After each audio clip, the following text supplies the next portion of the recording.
C'est toujours un plaisir pour nous, aimables téléspectateurs, de vous présenter ce grand magazine Entretien que nous présentons très régulièrement avec cette personnalité qui nous fait toujours l'honneur de répondre à cette invitation pour pouvoir vous informer, vous édifier aussi, vous apporter beaucoup plus de connaissances, surtout sur ces secteurs qui concernent l'agriculture et les secteurs ruraux. Celui-là, c'est le grand chercheur que nous avons en République démocratique du Congo. Nous l'appelons le prof Patrick Makala. Il est avec nous encore une fois sur ce plateau pour pouvoir répondre à quelques questions et puis éclairer l'opinion sur cette question du financement de l'agriculture pour un développement rapide et durable. Il est avec moi sur ce plateau. Bonjour et bienvenue, professeur. Bonjour, monsieur Jean-Luc. Vous vous portez bien aujourd'hui? Oui, ça va bien, je l'espère aussi pour vous. Ça va, Dieu nous soutient, nous sommes en train d'évoluer. Alors pour cet entretien d'aujourd'hui, nous voulons aborder la question qui concerne le financement de l'agriculture pour un développement durable et puis rapide. Est-ce que vous pensez qu'à travers l'agriculture, nous pouvons rapidement développer ce pays et puis d'une manière durable? Merci, M. Jean-Luc. Je l'ai dit, je l'ai soutenu, je continue de le soutenir, oui, que le développement que cherche la République démocratique du Congo ne viendra pas par les mines, oui, qui ont montré leurs limites, dont les résultats et la production partent en contrebande. Je l'ai dit et je voudrais le répéter que la plupart des pays au monde, même les pays fortement industrialisés, n'ont pas négligé l'agriculture. Je voudrais même vous démontrer, et je l'avais déjà signalé, que lorsque la République démocratique du Congo a accédé à la souveraineté nationale, elle était loin devant le Canada, l'Afrique du Sud et le Maroc, et a développé son industrie minière à partir de l'agriculture, communément appelée agriculture d'exportation ou agriculture pérenne, comme il y a des produits comme l'EVA, le café, le cacao, le coton, qui, avec leur production, ont drainé des revenus qui ont permis d'ailleurs la mise en place et l'exploitation minière par la société qu'on appelait Union minière du Haut-Katanga. Bref, je continue de soutenir que tant qu'on va négliger l'agriculture en République démocratique du Congo, le développement, passant par la croissance, c'est pour demain la veille. Voilà. Merci beaucoup, professeur. Nous voulons ici parler, ça sera la toute première question pour le secteur, pour le financement de l'agriculture. Nous voulons parler des sources. Est-ce que vous pouvez essayer de nous expliquer d'où doivent provenir les sources de financement pour ce secteur de l'agriculture? Ça doit provenir d'où? Monsieur Jean-Luc, c'est une question très pertinente qui va me permettre de clarifier certaines choses. Oui. En allant dans la pratique, lorsqu'on parle de financement au pays, dans notre pays, des actions de développement, y compris l'agriculture, on fait allusion au budget national. Il arrive qu'on fasse aussi allusion à des prêts venant de l'extérieur. Mais lorsque réellement on veut plutôt financer le développement, il y a plusieurs sources de financement. Évidemment, on ne néglige pas les sources, toutes les sources budgétaires internes. On ne néglige pas non plus l'apport extérieur par rapport aux prêts qu'on peut avoir au niveau des institutions internationales. On ne peut pas négliger non plus l'apport des pays avec lesquels nous avons conclu des accords. Mais je vais vous dire, sur le plan interne, il nous manque cette perception qui consiste tout simplement à ce qu'on puisse financer l'agriculture par les interventions de la Banque centrale. La Banque centrale est considérée chez nous juste comme un banquier et un caissier de l'État. Mais la Banque centrale doit jouer un grand rôle dans le financement des actions de développement, y compris l'agriculture. Par exemple, la Banque centrale qui n'est pas suffisamment utilisée dans ce domaine peut, pour le compte de l'État, ouvrir des lignes de crédit logées dans des banques commerciales et auxquelles accéderaient les opérateurs, qu'ils soient congolais ou les autres. Oui. La Banque centrale, dans la mesure où le financement des actions ne peut pas se faire par le budget de l'État, peut recourir au financement monétaire. Je ne voudrais pas souvent utiliser ces termes qui vont échapper aux téléspectateurs parce que nous voulons vulgariser les émissions. Oui.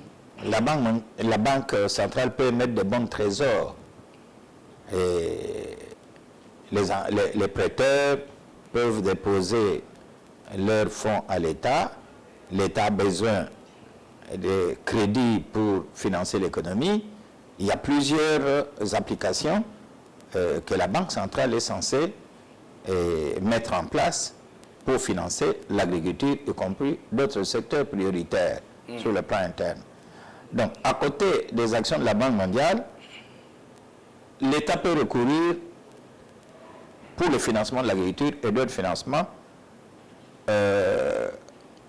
à des interventions sur le marché financier. Nous avons l'accès au niveau de bourses où, avec nos produits concurrentiels, on peut arriver sur ce marché boursier, mais je ne pourrais pas développer ça davantage parce qu'on s'écarte de plus en plus de notre vision qui consiste à expliquer des choses plus concrètes. Oui.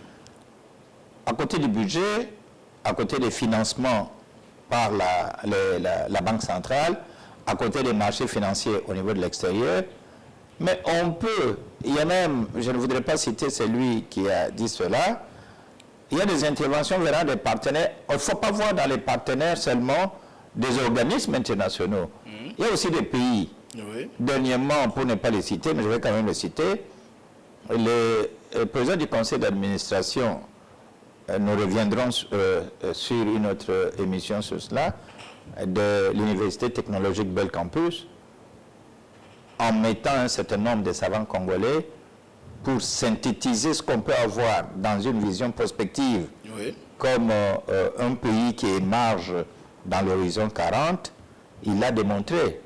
Nous avons un pays qui a des frontières avec plus ou moins 9 pays. Oui. On ne fait que recourir aux Européens, aux Américains, aux Asiatiques. Pourquoi ne pas permettre aux pays limitrophes, avec nos partenaires, nos voisins qui ont des capitaux, d'investir chez nous, comme nous pouvons investir aussi chez eux. Nous sommes un pays qui a un scandale agricole. Pourquoi nous arrêter? J'ai entendu des gens qui disaient, je ne vais pas entrer dans la politique, j'ai toujours des difficultés pour ça, même si des gens ont fait la politique. On dit exactement, on ne peut pas éviter. On ne peut pas éviter la politique. Oui. On ouvre des voies d'accès quittant notre pays pour aller vers les pays voisins. Des gens qui ont une courte vue qui n'ont pas la vision du développement, sont en train de contrecarrer les actions du gouvernement dans le sens de construire de grandes infrastructures routières et ferroviaires avec les pays voisins. Comment on va se développer si on ne peut pas faire des échanges interpays? Et ces échanges pourraient drainer des capitaux qui peuvent être amenés vers le développement de l'agriculture. Mais prof, restons dans le cadre de ces échanges-là, Oui. parce que vous en parlez, vous êtes chercheur. Oui. Est-ce que vous avez déjà étudié, parce que ça doit aussi venir des analyses, Oui. vous avez déjà étudié les possibilités de ces échanges-là avec nos pays voisins? Il y a d'énormes possibilités.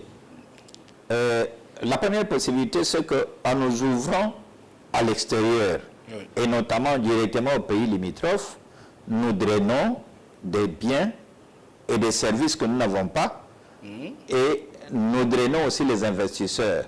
C'est la raison pour laquelle je dis que les investisseurs ne doivent pas être entendus seulement dans le sens des investisseurs venant des capitaux européens et américains. Il y a aussi les capitaux africains. Oui. Nous sommes un grand pays avec une population inférieure à la superficie que nous avons. On a besoin de main-d'œuvre. On a besoin, je le répète, des investisseurs. On a besoin de capitaux. Les possibilités dépendront des projets que nous pouvons mettre à la disposition Ok. de ceux qui veulent investir.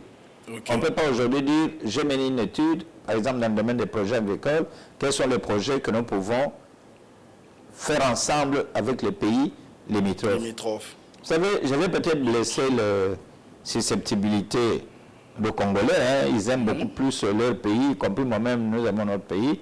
Rappelez-vous ce que Sarkozy avait fait. Tout le monde était contre lui, parce qu'il a dit que les richesses du Congo doivent être exploitées avec ses voisins. Oui. Et tout le monde a dit du mal de Sarkozy, mais il est revenu. Il est venu au pays et devant l'Assemblée, notre Assemblée, il a répété la même chose, on l'a applaudi. Oui. On va revenir sur les sources de financement. Vous avez évoqué ici des cas. Ouais. Vous avez dit les financements peuvent provenir des partenariats, des dons, des investisseurs. Voilà. Est-ce que, Je professeur... n'avais pas terminé. Hein. Je vous en prie, oui. Tout cela, c'est par rapport à l'aspect dépenses. Donc, investissement Oui. au niveau du secteur agricole, partenariat à l'extérieur, prêt et tout. Donc, diversification de moyens. Mais on peut aussi investir dans le secteur agricole par le moyen de la fiscalité, en accordant des facilités au niveau des personnes congolaises, physiques ou morales, mais aussi étrangères qui viennent, qui bénéficient soit des avantages de notre code d'investissement, soit des allègements fiscaux, des exonérations.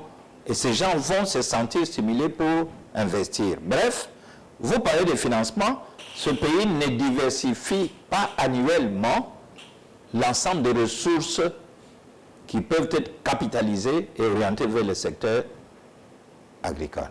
C'était ça mon propos, même si vous m'avez amené ailleurs. Voilà, merci beaucoup, professeur. Mais je veux poser une question par rapport à ce que vous avez développé et exploité ici sur les ressources. Oui. Essayez de voir la situation de la République démocratique du Congo avec toutes les ressources dont vous avez énumérées ici. Est-ce que vous pensez que la RDC exploite bien ses ressources par rapport à notre situation sur l'agriculture? Non, il ne s'agit pas ici de faire un jugement de valeur, exploiter bien ou pas bien. Le problème, c'est dans notre perception de l'agriculture qui doit être financée. Oui. Est-ce que les moyens sont suffisamment évalués, budgétairement parlant, ou sur le plan des apports extérieurs, ou même sur le plan des partenariats dont j'ai parlé avec les pays voisins, pour que ce moyen soit drainé vers l'agriculture. C'est ça le plus. Donc, il se pose ici le problème de gouvernance agricole, avec l'aspect finance. Ok. Mais il y a aussi un autre problème, c'est la gouvernance agricole, avec les institutions qui sont impliquées. La plus grande institution actuellement, malheureusement depuis plus de 60 ans, demeure l'État.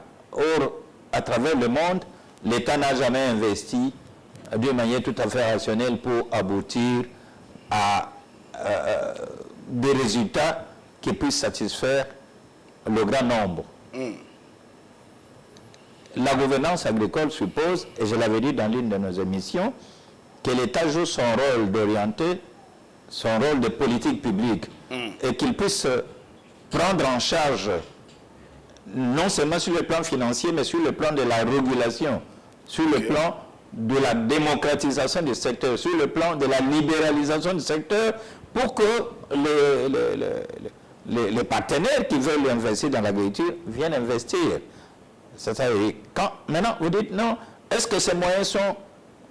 Alors, ça va nous amener à... Est-ce que ces moyens sont bien gérés ou pas? On va condamner qui n'a pas géré ou qui a géré. Non, mais faites une analyse. Oui, il y a la loi, vous dites. Il y a la loi qu'il faut respecter. Il y a des règlements ad hoc. Il y a même, quand vous parlez des pays limitrophes, il y a les problèmes douaniers dans nos frontières. C'est tout cela. En un mot, il y a un problème, non seulement de gouvernance politique, mais j'insisterai sur la gouvernance agricole. La répartition de rôles entre l'État et les autres acteurs dans le secteur agricole. Et comment drainer les capitaux, par exemple, actuellement, quand le pays est en guerre. Et donc, il faut d'abord éteindre le foyer de guerre pour que l'homme qui amène son argent ou l'entreprise qui amène son argent soit sécurisée. Il y a le problème crucial que j'ai voulu soulever, que vous balayez d'une main. Des voies d'évacuation ne doivent pas se faire seulement entre le pays et l'Europe, mais entre le pays et les consommateurs qui sont dans des pays limitrophes. Il faut qu'on songe. Et puis nous-mêmes, on a le grand bassin de la République démocratique du Congo a une très grande population qui constitue un grand marché pour nos productions au niveau de l'agriculture. Les jours où la banane, au lieu de quitter Bandundu pour venir seulement à Kinshasa, va au Kassai, on aura résolu un certain nombre de problèmes. Ce n'est qu'une petite image. Et toutes ces voies d'évacuation, elles peuvent être faire l'objet de grands problèmes. Le problème pour nous aussi, que je voudrais épingler, c'est l'immédiateté. Raison pour laquelle il faut des plans. Et lorsque nous parlons de ces plans d'ailleurs, qui a été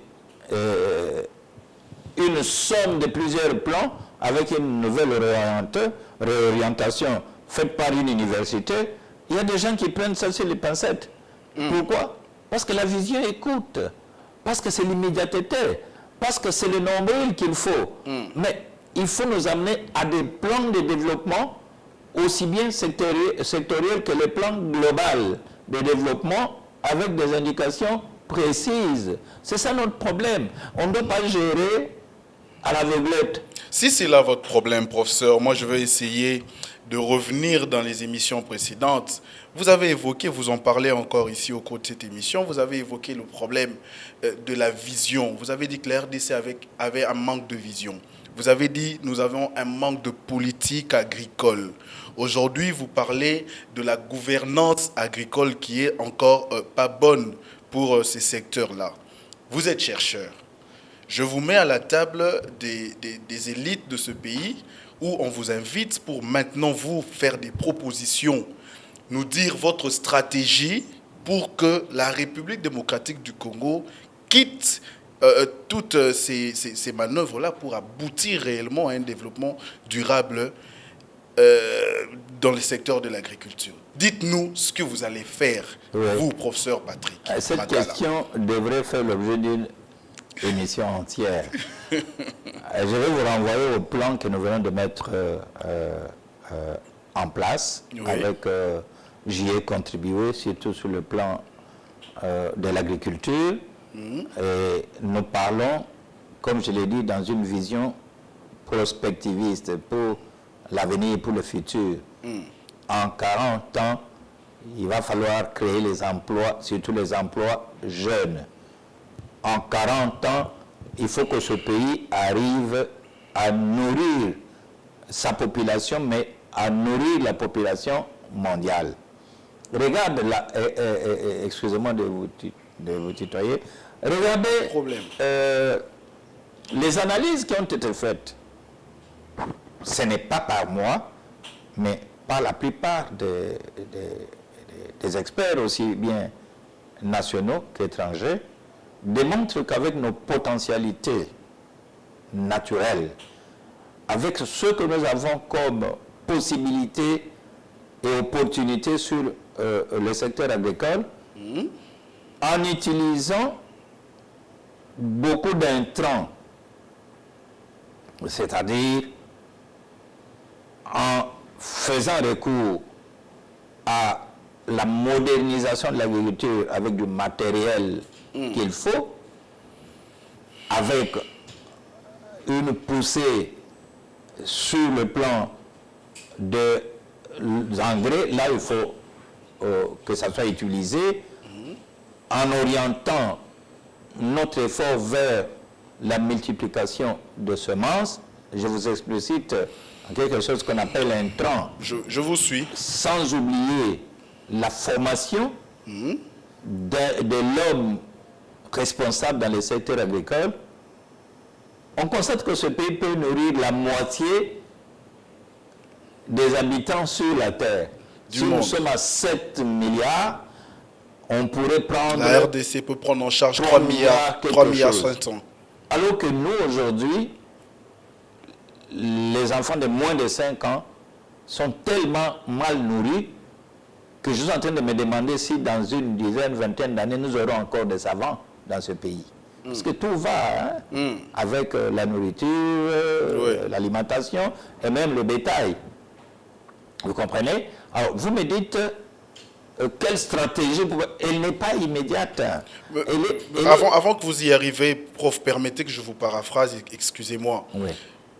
Là, vous êtes en train de projeter un développement dans le secteur de l'agriculture dans 40 ans.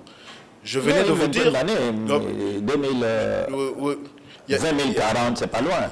Non, ça vous pensez, mais celui qui est en train, le Congolais qui est en train de suivre cette émission à l'instant, qui a des vrais soucis de famine, qui se dit que, voilà, je suis cette émission avec le prof Patrick, sachant que il peut trouver des solutions immédiates pour cette situation de crise alimentaire que nous vivons en République démocratique du Congo. Vous n'allez pas dire à cette personne d'attendre 40 ans après. Vous n'allez pas dire à cette personne, sachant aussi que l'état de santé de la population congolaise aussi ne facilite pas une longue vie. Ce monsieur a 40 ans aujourd'hui, il ne va pas attendre jusqu'à 80 ans. Je crois que, Jean-Luc, je ne me suis pas fait comprendre. Oui. Vous m'avez dit comment sortir. Oui. Je vous mets sur la table du président de la République actuelle. Alors, je commençais par dire, je dirais au président, monsieur le président, vous savez que ce pays ici, avec l'utilisation à haute échelle des intrants, nous allons nourrir la moitié des personnes qui habitent le globe terrestre. Il sera étonné. Mais comment on va le faire? Je vais y aller parce que c'est ça le concret que vous cherchez pour les gens que vous évoquez. Ils ont faim, ils ont la pauvreté et tout ça. Les moyens que nous avons évoqués tout à l'heure, venant de différentes ressources, je vais le faire en termes de proportion. Il y a eu des études auxquelles nous avons participé qui ont abouti à des scénarios.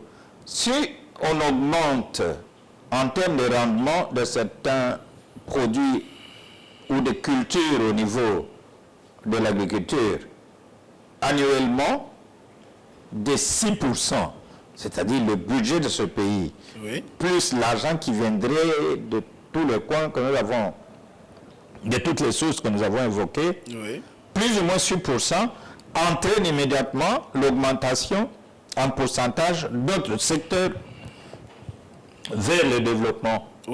L'agriculture entraîne d'autres secteurs. Alors, c'est annuel.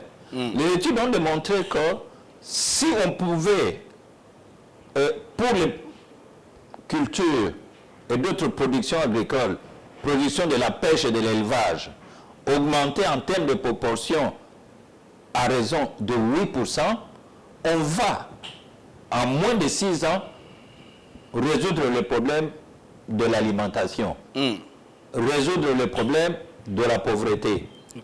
Et cela suppose qu'il faut qu'on mette, en langage plus facile que cherchent vos téléspectateurs, il faut qu'on y mette de l'argent.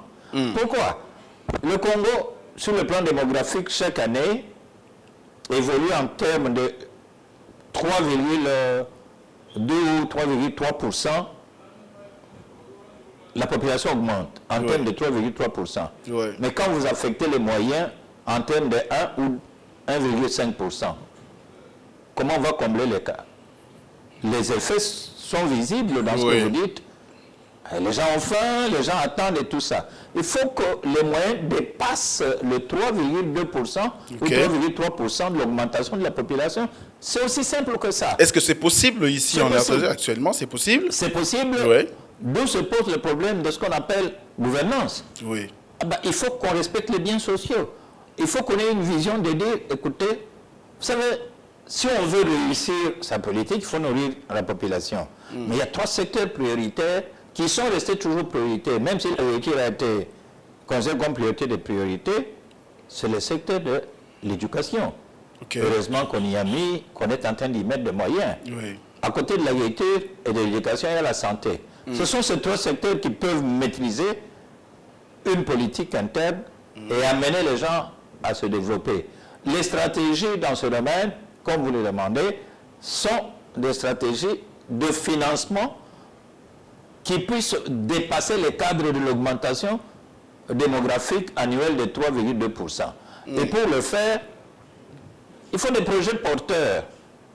Les 10 dernières années, à part un projet Bukangalonzo qui finit, comme vous le savez, quels sont les autres grands projets par province, par territoire, qui ont été mis en œuvre pour répondre tant soit peu au problème de la pauvreté? On vous citera Kanyama Kasese. Kanyama Kasese, c'est très récent. Dans l'une de nos émissions, nous avions dit, c'est un exemple qui est parti de la politique pour aboutir à la production. Ça donne la leçon dans la conception. Exactement. Mais est-ce qu'il faudrait attendre que les enfants naissent et deviennent des délinquants pour commencer à nourrir les adultes? Est-ce qu'il ne faudrait pas, j'avais dit, dupliquer ce genre de projet en résorbant le chômage des jeunes, en les dressant vers l'entrepreneuriat agricole? Il y a un ministère de l'entrepreneuriat, qu'est-ce que ce ministère fait? Pendant que nous avons un secteur porteur, agriculture, pêche et élevage. Donc, ça c'est pour vous répondre des tic au tac directement sur les préoccupations des téléspectateurs. Les stratégies, c'est vrai des projets porteurs. Exactement. Qui sont des projets intégrés. On ne va pas lancer dans une forêt un projet agricole sans qu'il y ait la piste d'évacuation, sans qu'il y ait l'homme qui travaille, sans qu'il y ait les intrants. Et en fait, le secteur primaire est encore intact. Actuellement, raison pour laquelle nous sommes en difficulté. Mais prochainement, professeur, nous allons souhaiter que nous puissions présenter en termes de chiffres à la population et à tous nos téléspectateurs les éléments que vous êtes en train de donner pour essayer de faire comprendre à la population et éclairer l'opinion sur ce. Mais parce que ça sera la toute dernière question de cet entretien.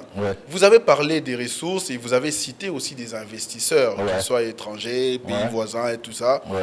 Mais je veux ici parler de la garantie que vous pouvez donner à ces gens-là, aussitôt venus en République démocratique du Congo pour accompagner ces secteurs de l'agriculture et le développement. Est-ce que vous pouvez nous dire, vous personnellement, quelle garantie auraient ces gens par rapport à l'investissement qu'ils viendront faire en République démocratique du Congo? Personne ne peut aller investir dans un pays en guerre. La première garantie, c'est la paix. Personne ne peut aller investir dans un pays où la fiscalité ne lui permet pas de gagner. La deuxième garantie, c'est des allègements fiscaux. Personne ne peut aller investir dans un pays où, comme le disait dans les manuels que nous avons parcourus, un franc, à l'époque, belge investi au Congo, en donnait 3. Donc l'investisseur, lui, ce qu'il voit, c'est le développement des capitaux. Oui.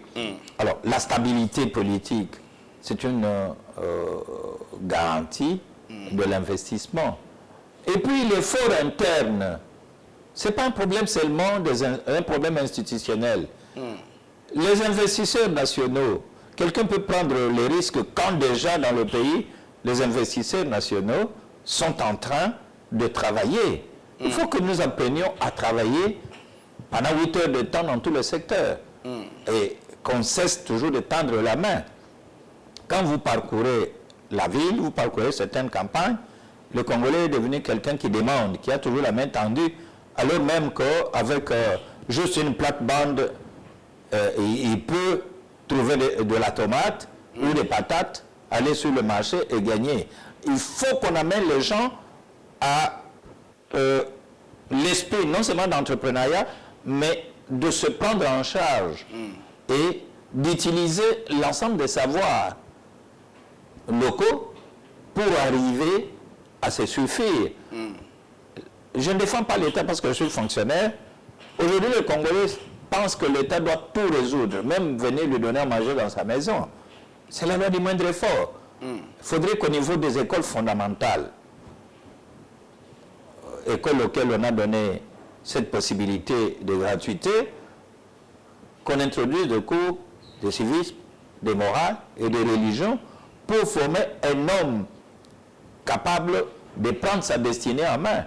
On a tendance à laisser tout à la politique, à l'État. Oui. Même dans nos universités, il suffit d'un moindre pépin. Dans le cours, on parle politique. Et nous qui sommes en train de diriger des institutions techniques, on tombe facilement par les étudiants dans politique, gouvernement, celui qui a fait, qui n'a pas fait, et quand. Non. Le pays ne veut pas être développé par autre que par les habitants eux-mêmes. Par soi-même. Merci beaucoup, professeur Makala, mais ça sera vraiment la toute dernière question. Je sais que vous n'attendez pas évaluer le budget de la République démocratique du Congo. Est-ce que vous pensez qu'à travers notre budget, il est possible que nous puissions développer ce pays dans le secteur de l'agriculture à travers notre budget? Vous avez essayé de faire... Oui, on a fait quelques analyses, l'évaluation... Nous allons chiffrer dans l'émission qui va venir. Dans les émissions qui viennent, il y a beaucoup de ratés dans les budgets de l'agriculture. Quand, à un moment donné, la taille de ce pays, les possibilités que nous avons, on évalue un budget à 3,5 milliards. Mais ça représente rien, absolument rien. Vous savez, l'évaluation peut se faire par rapport non seulement à la taille du pays, mais au nombre de la population. Pas seulement au nombre de la population, mais il peut se faire par rapport à l'orientation nouvelle du développement. On veut atteindre la croissance pour arriver au développement, mais on affecte des ressources minimisées qui, si vous suivez les bruits tout autour, c'est des gens qui veulent manger. Un pointé. Ils ne veulent pas produire pour booster l'économie, mais encaisser, s'engraisser. Alors, le budget congolais est sous-évalué. Ça se connaît depuis plusieurs années. C'était un budget pour gérer le quotidien. Ce n'est pas un budget pour le développement. Dans la prochaine émission, on pourrait le faire. On a dit 3 milliards, il y a eu 6 milliards, et aujourd'hui on parle de 14 milliards. Je ne voudrais pas encenser les voisins qui ont des budgets qui n'ont pas les mêmes possibilités, qui n'ont pas le même atouts que nous, qui ont des budgets à 25, à 30, à 40. Nous allons prendre le cas de l'Angola, par exemple, le cas du Rwanda. Qu'est-ce qui nous manque? On a toutes les mines, on a tous les métaux, on a même des terres rares, non encore découvertes, qui peuvent nous permettre de produire davantage. Le problème est, pour contribuer au budget, c'est parce que nous mangeons, nous consommons ce que nous ne produisons pas. Alors que ce que nous produisons, nous envoyons ailleurs. Le cuivre et même les diamants. Comme le président l'avait dit, lorsqu'on arrivera pour certains produits miniers à faire des raffinages sur place. Vous avez cité le Rwanda, les gens n'aiment pas qu'on cite le Rwanda, mais comment ils peuvent aller raffiner le coltan pendant que c'est nous qui avons le coltan? Pour faire une usine de raffinage, il faut combien d'argent? Sans être critique, des chiffres sont revers, tel a détourné autant de millions. Mais est-ce que réellement pour le raffinage, là, il faut autant de millions? Donc, la vision, c'est d'aimer son pays et d'avancer. La vision, c'est d'aimer son pays et d'avancer. Professeur Patrick Makala, merci de répondre à Je nos vous en questions. prie, c'est moi qui vous remercie. Nous sommes arrivés à la fin de ce magazine Entretien. Il était encore disponible aujourd'hui à expliquer les possibilités de financement de ce secteur de l'agriculture. Et nous avons dit que nous allons rester dans le domaine du développement de base. Merci beaucoup au professeur de toujours répondre à nos invitations et rester branchés sur Canal Numérique Télévision. Surtout, abonnez-vous sur sa chaîne YouTube où généralement vous allez découvrir plusieurs des émissions, beaucoup de ses activités et je crois des conférences que nous allons commencer à diffuser dans sa chaîne YouTube. Vous tapez sur YouTube professeur Patrick Makala, vous allez retrouver cette élite congolais qui continue à contribuer pour le développement de la RDC. Restez branchés et bonne suite de programme sur nos antennes. Bye bye.